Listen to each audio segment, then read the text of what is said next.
സഹാബത്ത് എന്ന് കേൾക്കുമ്പോ റളിയല്ലാഹു അൻഹു എന്ന് പറയുമ്പോ അവരനുഭവിച്ച ജീവിതത്തിന്റെ യാഥാർത്ഥ്യങ്ങൾ, എന്നിട്ടും അവർക്ക് വേണ്ടി ആയത്തിറങ്ങി, ഉസ്മാനെ നീ എന്റെ ഏറ്റവും നല്ല അടിമയാ, നീ എന്റെ ഏറ്റവും നല്ല അടിമയാ. ചിന്തിക്കണം സഹോദരങ്ങളെ. അതുകൊണ്ടാണ് പുതിയ വിഷയത്തിലേക്ക് സഹാബത്തിന്റെ കഥ പറയുമ്പോ, അബൂബക്കർ റളിയല്ലാഹുവിന്റെ ചരിത്രം കേൾക്കുമ്പോ കണ്ണ് നിറയാറില്ലേ? അവര് സ്വർഗത്തിൽ അള്ളാഹുവിന്റെ റസൂൽ കഴിഞ്ഞാൽ ആദ്യം സ്വർഗത്തിന്റെ വാതിലിൽ പിടിക്കുന്നത് സയ്യിദിന അബൂബക്കർ സിദ്ദീഖ് റളിയല്ലാഹു അൻഹു.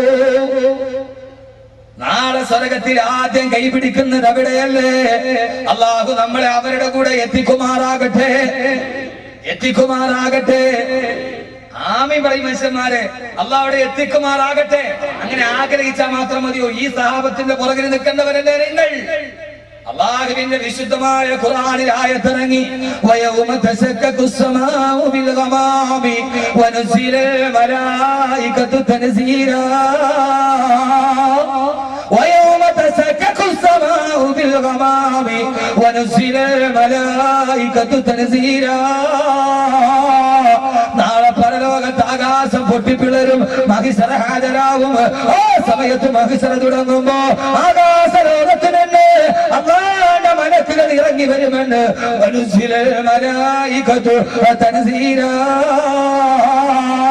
നാളെ അല്ലാഹുവിന്റെ മലക്കുകൾ കൂട്ടമായി ഇറങ്ങി വരുമെന്ന് അല്ലാഹുവിന്റെ വിശുദ്ധ ഖുർആൻ. ഈ ആയത്ത് തീരേണ്ട താമസം, ഈ ആയത്ത് ഇറങ്ങേണ്ട താമസം. സഹാബത്ത് ചോദിച്ചു, യാ റസൂലല്ലാഹ്, എങ്ങനെയാണ് നബിയേ മലക്കുകൾ ഇറങ്ങി വരുന്നത്? മഹിസറയിൽ എങ്ങനെയാണ് നബിയെ മലക്കുകൾ ഇറങ്ങി വരുന്നത്? ഈ സഹാബത്തിന്റെ കൈ പിടിച്ചു സ്വർഗത്തിൽ പോകണോ? അല്ലാഹുവിന്റെ ജീവിതത്തെക്കാൾ വലുതാണ് വഫാത്ത്. അത് കരയാണ്, പറയാൻ കഴിയില്ല. അതും പറഞ്ഞേ നമ്മൾ ഇവിടെ നിന്ന് പിരിയോ? ഉസ്മാൻ റളിയല്ലാഹുവിന്റെ വഫാത്ത് അങ്ങനത്തെ വഫാത്താ. പക്ഷേ പരലോകത്തവരുടെ പുറകിൽ നിൽക്കണമെങ്കിൽ സഹാബത്ത് ചോദിച്ചു, നബിയെ കൈഫ യുജാഉ ബിക കൈഫ യൻസിലു ബിക യാ റസൂലല്ലാഹ്. മലക്കുകൾ കൂട്ടമായിട്ട് ഇറങ്ങുന്നത് എങ്ങനെയാണ് നബിയേ? അല്ലാഹുവിന്റെ റസൂല് പറഞ്ഞു, സഹാബ അവരൊച്ചത്തിൽ വിളിച്ച് പറഞ്ഞുകൊണ്ടാ വരിക, ദിക്ർ പറഞ്ഞുകൊണ്ടാ. കോടി മലക്കുകൾ ഒരേ സമയത്ത് ദിക്ർ പറഞ്ഞുകൊണ്ടാണ് ഇറങ്ങി വരുന്നത്. ഏത് ദിക്റാണ് നബിയേ? സുബ്ഹാനല്ലാഹി വൽഹംദുലില്ലാഹി വലാ ഇലാഹ ഇല്ലല്ലാഹു വല്ലാഹു അക്ബർ വലാ ഹൗല വലാ ഖുവത ഇല്ലാ ബില്ലാഹിൽ അലിയിൽ അലീം എന്ന ദിക്ർ പറഞ്ഞുകൊണ്ടാണ് മലക്കുകൾ ഇറങ്ങുന്നതെന്ന് നബി മുഹമ്മദ് മുസ്തഫ. നബി മുഹമ്മദ് മുസ്തഫ. മലക്കുകൾ പറയുന്ന ദിക്ർ ഏതാ? അതും കൂടെ പഠിച്ചോളി. വാത് കഴിഞ്ഞ രണ്ട് ദിക്ർ ഞാൻ പഠിപ്പിച്ചു. ഒന്ന് സുബ്ഹാനല്ലാഹി ഉറക്കെ. ഇതാണ് മനുഷ്യന്മാരെ ഈ സദസ്സിന്റെ പ്രതിഫലം. ഇത് പറഞ്ഞിട്ട് ദുആ ചെയ്യുമ്പോൾ അല്ലാഹ് സ്വീകരിക്കും. സ്വീകരിക്കാതിരിക്കൂല. അല്ലാഹു സ്വീകരിക്കട്ടെ. ഒരു ഭാര്യയും ഭർത്താവും കൂടെ മുമ്പിൽ വന്നിട്ട്, ഉസ്താദേ 20 വർഷമായി കല്യാണം കഴിഞ്ഞിട്ട് കുട്ടികളില്ല, എനിക്ക് വാപ്പയില്ല, ഉമ്മയില്ല, സഹോദരങ്ങളില്ല, ആകെയുള്ളത് എന്റെ ഭാര്യ. 20 വർഷമായി കുട്ടികളില്ല. ഇപ്പൊ അവളും എന്നെ വേണ്ടാന്ന് പറയുന്നു. ഉസ്താദേ അവൾക്ക് വീട്ടിൽ പോയിട്ട് തിരിച്ചു വരുന്നില്ല. ആ ഒരു 48 വയസ്സെന്ന മനുഷ്യന് ഷാർജയിൽ ജോലിയാ. ഉസ്താദേ ദുആ ചെയ്യണം, എന്റെ ഭാര്യയും പോയ എനിക്ക് ആരുമില്ല, വാപ്പയില്ല, ഉമ്മയില്ല, മക്കളില്ല, ആരുമില്ല. 6666 സദക്കയിൽ നിന്നിട്ടുണ്ട്. മിനിങ്ങാന്ന് പുരാമന്തോട് ഞാൻ വാത് പറഞ്ഞുകൊണ്ടിരിക്കുക. എത്ര ആളുണ്ടെന്നൊന്നും ഞാൻ പറഞ്ഞില്ല. പിന്നെ അതിന്റെ പേരിൽ അവകാശവാദമൊന്നും വേണ്ട. കുറച്ചാളുകളുണ്ട്.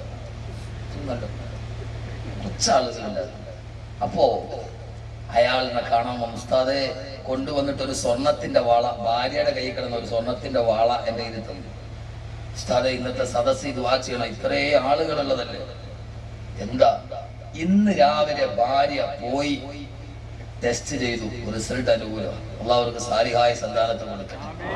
ഇത് അഹമ്മദ് കബീറിന്റെ അവകാശവാദമൊന്നുമല്ല. ഞാൻ ഒരു പാവപ്പെട്ട മനുഷ്യൻ. എന്നെ സംബന്ധിച്ചോളം ചിലപ്പോ എന്നെ അകലെന്ന് നോക്കി എനിക്ക് ഇത്തിരി അഹങ്കാരം ഉണ്ടെന്ന് തോന്നും. അങ്ങനെ തന്നെ തോന്നട്ടെ, അതങ്ങനെ ഇരിക്കട്ടെ. അതല്ല, അടുത്ത് വന്നാൽ ഞാൻ ആകെ ഒരു വളരെ പാവപ്പെട്ടതാണ്. ഞാൻ അലിബാക്കവിയൊക്കെ ഒന്നിച്ച് പഠിച്ച ആളാണ്. എന്നെ വെള്ളിയാഴ്ച വിളിക്കാൻ വേണ്ടി എന്റെ റൂമിൽ ഞാൻ അവരെ വാതിലിൽ നോക്കി ചേരക്കുൾ ഉസ്താദ് നിൽക്കുന്നുണ്ടപ്പോ ഞാൻ അപ്പൊ തന്നെ എന്റെ റൂമിന്റെ അകത്തോട്ട് കയറ്റി. കാരണം അവരങ്ങനെ നിൽക്കേണ്ടവരല്ല. നമ്മളൊക്കെ ഇവരൊക്കെ എന്നേക്കാൾ വലിയ ആളുകളാണ്. പക്ഷെ അള്ള എന്തുകൊണ്ടോ അവ പരീക്ഷിക്കാനാണോ അതിന്റെ അനുഗ്രഹമാണോ എന്ന് എനിക്കറിയില്ല. നാവിനൊരു പച്ച തന്നതുകൊണ്ട് മേപ്പോട്ട് പോയതാണ്. അത് ആളുകൾ കൂടുതലായതുകൊണ്ട് മേപ്പോട്ടായത് ഞാൻ ചിന്തിക്കുന്നുമില്ല. സിദ്ദീഖ് ഞാനൊക്കെ ഒന്നിച്ച് അവരെന്റെ സീനിയറായിട്ട് പഠിച്ച ആളുകൾ. അലിബാക്കവി എന്റെ സീനിയർ, ഞാൻ എപ്പോഴും ജൂനിയറാണ്. എന്റെ പ്രിയപ്പെട്ട സഹോദരങ്ങളെ, അള്ളാഹു പള്ളിക്കര ഉസ്താദൊക്കെ ദർസ് നടത്തുമ്പോൾ ഞാനപ്പോ അവാമിൽ ഓതിക്കൊണ്ടിരിക്കുന്നു. അവരൊക്കെ വലിയ ആളുകളാണ്. പക്ഷേ അള്ള നാക്കിന് ചിലപ്പോ അതൊരു വലിയ മിടുക്കൊന്നുമല്ല, അതൊരു വലിയ മിടുക്കായിട്ട് കിടക്കേണ്ട കാര്യമില്ല. പിന്നെ അള്ള തരുമ്പോ ഞാൻ എവിടെയോ പറഞ്ഞപ്പോ, ഞാൻ മലപ്പുറത്ത് പറഞ്ഞ ഞാൻ ഇതൊരു ട്രെൻഡാ എന്ന് പറഞ്ഞപ്പോ ബഹുമാനായ കോട്ടുമല ബാപ്പു മുസ്ലിം അള്ളാഹു ആരോഗ്യം കൊടുക്കട്ടെ, എന്നോട് പറഞ്ഞ ബാക്കി ഇനി നിങ്ങൾ അങ്ങനെ പറയരുത്, നിങ്ങൾ പറയണം ഇതൊരു കബൂലിൻ ഹസനാണ്, ഇതൊരു കബൂലിൻ ഒരു ട്രെൻഡാന്ന് പറയരുത്. കോട്ടുമല ഉസ്താദ് എന്നെ തിരുത്തി തന്നു. നാളെ എനിക്ക് കോട്ടുമല അക്കാഡമിയിലാവുന്നു. കോട്ടുമല ബാപ്പു ഉസ്താദിന്റെ കോളേജിലായിരുന്നു പോകുന്ന ആള്. മിനിങ്ങാന്ന് ജാമിയാനൂരിയുടെ മുറ്റത്തായിരുന്നു പട്ടിക്കാട് യത്തീങ്ങാന. ജാമിയാനൂരിയുടെ മുറ്റത്ത് ആലിക്കുട്ടി ഉസ്താദിന്റെ യത്തീങ്ങാനയിൽ റാബിത്തയുടെ ഫണ്ട് നിന്നുപോയി. യത്തീങ്ങാന നിന്ന് 600-ലധികം യത്തീം മക്കളുണ്ട്. ആലിക്കുട്ടി ഉസ്താദിനോട് പറഞ്ഞ വാക്കവി എങ്ങനെയെങ്കിലും വന്നേ പറ്റൂ, അവിടെ യത്തീങ്ങാന 600 കുട്ടികൾക്ക് ഭക്ഷണത്തിനില്ല.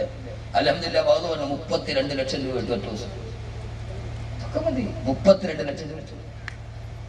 കോട്ടുമല ഉസ്താദ് എന്നോട് ഇത് കബൂലിൻ ഹസനാണ്, ട്രെൻഡല്ല, ഇത് അള്ളാഹു സ്വീകരിച്ചതാണ്. അങ്ങനെ പറയും, അള്ളാഹു നിലനിർത്തി തരട്ടെ. ആ ഭാര്യ 20 വർഷത്തിന് ശേഷം ഗർഭിണിയാണ്. സഹോദരങ്ങളെ, അല്ലാഹുവേ ഒന്ന് ആത്മാർത്ഥമായിട്ട് ആമീൻ പറയും. അല്ലാഹുവേ നീ ഇവർക്കൊരു സാലിഹായ സന്താനത്തെ കൊടുക്കണേ കൊടുക്കണേ അല്ലാ.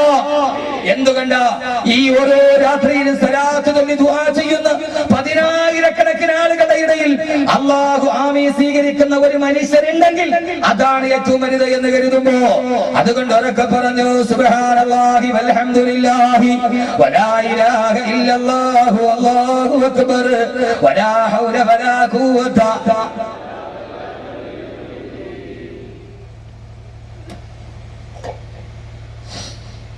ആ സമയത്ത് സഹാബ ഈ ദിക്റും പറഞ്ഞുകൊണ്ട് മലായികത്തുകൾ മഹിസ്രലോകത്ത് നിന്ന് ഇറങ്ങി വരുമ്പോ ആ സമയത്ത് എന്റെ ബുറാക്കിന്റെ പുറത്ത് കയറിയിട്ട് ഞാൻ മഹിസ്രയിൽ ഉണ്ടാവുന്നുണ്ട്. എന്റെ ബുറാക്കിന്റെ പുറത്ത് 7 ആകാശങ്ങൾ ഒരു സെക്കൻഡ് കൊണ്ട് താണ്ടിക്കടന്ന ഏറ്റവും അതിദ്രുത ഗമന വാഹനമായ ബുറാക്കിന്റെ മുകളിൽ ഞാനവിടെ മഹിസ്രയിലുണ്ടാവും. എന്റെ തൊട്ടു മുമ്പിലായി എന്റെ കുതിരപ്പുറത്തുണ്ടാവും എന്റെ പ്രിയപ്പെട്ട കരളിന്റെ കഷണമേ ഹബീബി ഫാത്തിമത്ത് സഹ്റാ. എന്റെ ബുറാക്കിന്റെ തൊട്ടു മുമ്പിൽ എന്റെ കുതിരപ്പുറത്ത് എന്റെ പൊന്നുമോള് ഫാത്തിമയുണ്ടാകും. ഈ കണ്ണന്തറയിൽ എന്നെ ശ്രമിക്കാനെത്തിയ പ്രിയപ്പെട്ട പെങ്ങളെ ആ ഫാത്തിമയുടെ മുമ്പിലെത്തണ്ടയോ, അവിടെ പുറകിൽ നിൽക്കണ്ടയോ?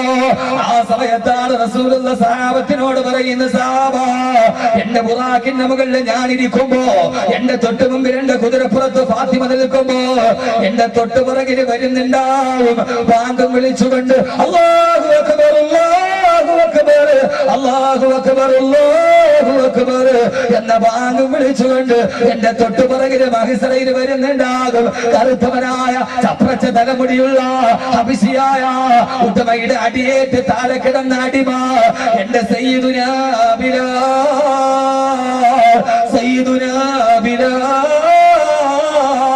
കരുത്തവനായ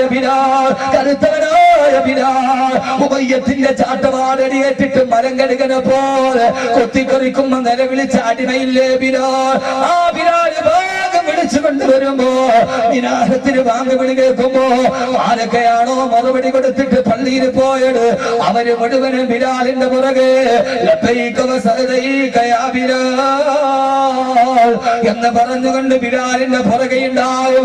ഭാഗം വിളിച്ചപ്പോ പള്ളിയിൽ പോയ ചെറുപ്പക്കാര് മഹ്ശറയിൽ ബിലാലിന്റെ പുറകിലുണ്ടാവും. എന്റെ ഇടത്തുണ്ടാവും, എന്റെ വലതു ഭാഗത്ത് അബൂബക്കർ റളിയല്ലാഹു അൻഹു ഉണ്ടാവും, എന്റെ ഇടതു ഭാഗത്ത് ഉമർ റളിയല്ലാഹു അൻഹു ഉണ്ടാവും. എന്റെ തൊട്ടു നടുവിലായി എന്റെ പ്രിയപ്പെട്ട പേരക്കുട്ടികൾ സയ്യിദുനാ ഹസൻ വൽ ഹുസൈൻ. ഈ സമുദായത്തിന്റെ ചെറുപ്പക്കാര് മുഴുവനും ഹസൻ ഹുസൈൻ റളിയല്ലാഹു അൻഹുമാന്റെ പുറകിൽ നാളെ പരലോകത്തേക്ക് വരുന്ന കാഴ്ച ഒന്ന് കാണണ്ടേ ചെറുപ്പക്കാരാ? പാതിരാ സമയത്ത് ഈ മൈതാനത്ത് ഒരുമിച്ച് കൂടുമ്പോ ഈ വാക്കുകൾ വെറുതെ ആകരുത്, ഈ ദുആ വെറുതെ ആവരുത്, ഈ ഒരുമിച്ച് കൂടൽ വെറുതെ ആവരുത്. നാളെ പാരാവാരം പോലെ പരന്നു കിടക്കുന്ന പരലോകത്ത് പതികര പോലെ പാഞ്ഞു നടക്കുമ്പോ, പ്രാണഭയത്തോടെ പാഞ്ഞു നടക്കുമ്പോ ബിലാൽ റളിയല്ലാഹു അൻഹുവിന്റെ പുറകിൽ നിൽക്കാൻ, ഹസൻ ഹുസൈൻ റളിയല്ലാഹു അൻഹുമാന്റെ പുറകിൽ നിൽക്കാൻ ഈ സംഭവം പറയേണ്ട താമസം അല്ലാഹുവിന്റെ റസൂലിനോട് സഹാബത്ത് പറഞ്ഞു, നബിയേ നിർത്തല്ല നബിയേ, നിർത്തല്ല നബിയേ, നിർത്തല്ല നബിയേ, നിർത്തല്ല നബിയേ. റസൂലുള്ളാഹിയോട് പറയുകയാണ്, നാളെ ആഖിറത്തിൽ വരുമ്പോ ഞങ്ങൾക്ക് ഈ നിങ്ങളുടെ പുറകിൽ നിൽക്കാൻ എന്തെങ്കിലും ഒരു കാര്യം പറഞ്ഞു തരണേ നബിയേ. അത് പറയാതെ അങ്ങയുടെ വലത് നിർത്തല്ല യാ റസൂലുള്ളാഹ്. നമ്മുടെ മനോഭാവമല്ല, നമ്മളെ പോലെയല്ല. നിങ്ങളുടെയൊക്കെ ചിന്ത, ചിലരുടെയെങ്കിലും ചിന്ത എങ്ങനെയാ? അല്ലാഹുവേ ഇയാളൊന്ന് നിർത്തിയാളൊന്ന് എഴുന്നേറ്റ് പോകാമായിരുന്നു, വന്ന് നിർത്തിയാൽ എഴുന്നേറ്റ് പോകാമായിരുന്നു. പൊന്നുമോനെ, കിലോമീറ്റർ സഞ്ചരിച്ച് ഇവിടെ വന്നിട്ട് ഈ എഴുന്നേറ്റ് പോകുമ്പോ ആഖിറത്തിലേക്ക് കൈവെള്ളയിലൊന്നുമില്ലാതെ എഴുന്നേറ്റ് പോയിട്ട് കാര്യമെന്താ? റസൂലുള്ള പരലോകത്തിന്റെ പാരവശ്യത പറയുമ്പോ നിർത്തല്ല നബിയേ, നിർത്തല്ല നബിയേ, നിർത്തല്ല തിരുദൂതരേ, നാളെ നിങ്ങളുടെ പുറകിൽ നിൽക്കാൻ ഞങ്ങൾക്കും എന്തെങ്കിലും ഒന്ന് പറഞ്ഞതാ നബിയേ. അല്ലാഹുവിന്റെ റസൂൽ പറഞ്ഞ സഹാബ, എന്നാൽ നിങ്ങൾ ദിവസവും പറഞ്ഞുകൊള്ളുക, യാദൽ ജലാലി വൽ ഇക്റാം അമിത്നാലാ ദീനുൽ ഇസ്ലാം, യാദൽ ജലാലി വൽ ഇക്റാം അമിത്നാലാ ദീനുൽ ഇസ്ലാം എന്ന ദിക്ർ നിങ്ങൾ പതിവായിട്ട് പറഞ്ഞു. സഹോദരങ്ങളെ, അഹമ്മദ് കബീർ നമ്മളും തമ്മിൽ ഒരുമിച്ച് കൂടിയിട്ട് നാളെ 3 വെള്ളത്തുണിയിൽ പൊതിഞ്ഞ മയ്യത്താണ് കാണുന്നതെങ്കിൽ ഈ കൂടിക്കാഴ്ച വിപരമാവണ്ട. ഇന്നു മുതൽ ജീവിതത്തിൽ ധാരാളമായിട്ട് പറയണം, യാദൽ ജലാലി വൽ ഇക്റാം അമിത്നാലാ ദീനുൽ ഇസ്ലാം, യാദൽ ജലാലി വൽ ഇക്റാം അമിത്നാലാ അമിത്നാലാ അമിത്നാലാ ദീനുൽ ഇസ്ലാം.